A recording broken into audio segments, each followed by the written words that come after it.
És el meu referent, crec que ho és de moltíssima altra gent i sobretot és un ideal cap al qual hi hauria que mirar i en el qual s'hem de mesurar. Ha portat tantes coses al País Valencià i ha portat certa vida fins i tot a Castelló, que evidentment no estarem mai prou agraïts, no? És un estímul per al pensament i, per tant, per a la lectura continu. És que és un gran escriptor. No sé si som conscients que compartim temps i llengua i país amb una figura cultural de la talla de Joan Francesc Mira. Quin ha estat el teu primer llibre? Probablement va ser un estudi d'antropologia social. Un estudi Que d'antropologia. va publicar l'any 62 cap a l'any 70 o 71, no sé, crec que va ser el primer aquest. La primera. Joan Francesc Mira crea l'Institut de Cultura Popular, que després se transformarà en el Museu d'Etnologia. Recorde que vaig entrar enmig de totes les obres, taulons, etc., i allà, en un espai quasi amagat, estava Joan Francesc Mira. D'aquella conversa, el que vaig dir va ser un encàrrec, que si jo m'animaria a estudiar la religiositat popular del País Valencià. A propòsit del coneixement del territori, ell explicava en aquella conversa, en el seminari de grec de l'Institut Ribalta, el següent. El País Valencià se trepitja en burro, a peu, en bicicleta, en cotxe. És a dir, aquesta forma d'expressar-se, d'acompanyar els gestos, em va sorprendre. La primera impressió que tinc d'ell com a persona, més enllà del paper, clar, és de veure un savi somrient. Un savi somrient. El ventall amplíssim de la seva base cultural, no?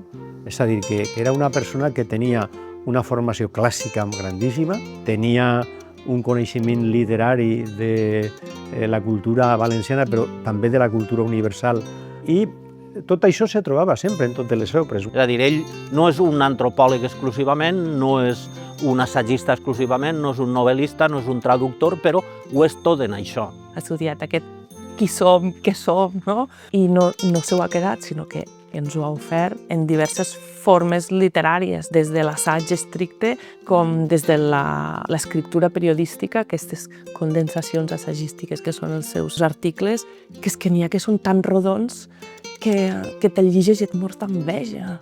Però fins i tot en les últimes novel·les podem trobar trets d'estudis d'antropologia, d'etnografia, no?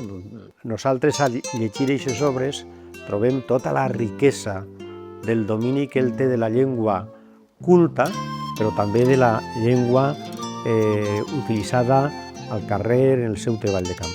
Saber en cada moment, segons en quin mitjà utilitzes per expressar les teves idees, quin registre has d'utilitzar. I té un domini altíssim de la llengua. Has de llegir moltes vegades més enllà del text.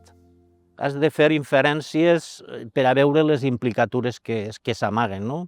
Només cal parlar de les seues ironies, de la capacitat per a la ironia. Tens sempre la impressió que diu més coses de les que et semblen en una primera impressió, no? Que les seves frases estan atapeïdes de raonaments o d'idees. Jo crec que no he trobat mai una coma fora del seu lloc.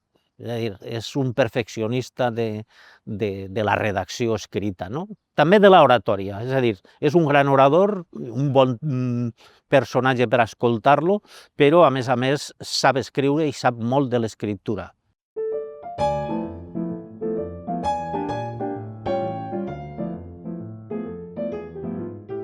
Qualsevol literatura, per més local que siga, pot ser universal, no? I això significava també projectar la cultura valenciana cap a l'univers. Ens ofereix grans obres en traduccions acurades i, a més, en la nostra llengua, en una forma assequible, que et permeten llegir l'Odissea sense por. I això és meravellós. Per a ell era normal el traduir-les i fer-les assequibles per a el seu alumnat i tot l'àmbit de parla catalana. Una de les coses que pretén Joan Francesc Mira quan tradueix la comèdia és respectar el ritme que porten els versos de la comèdia, i això és una gran troballa, no? I els evangelis, que hi ha els evangelis de Mira, diguem-ne, no?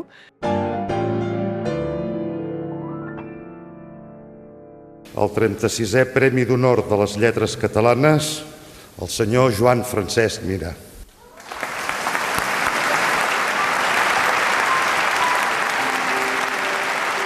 Mira mereix un reconeixement, o molts reconeixements, pel foment de la lectura, perquè sobre Mira hem de llegir i hem d'aprendre i hem d'entendre les coses.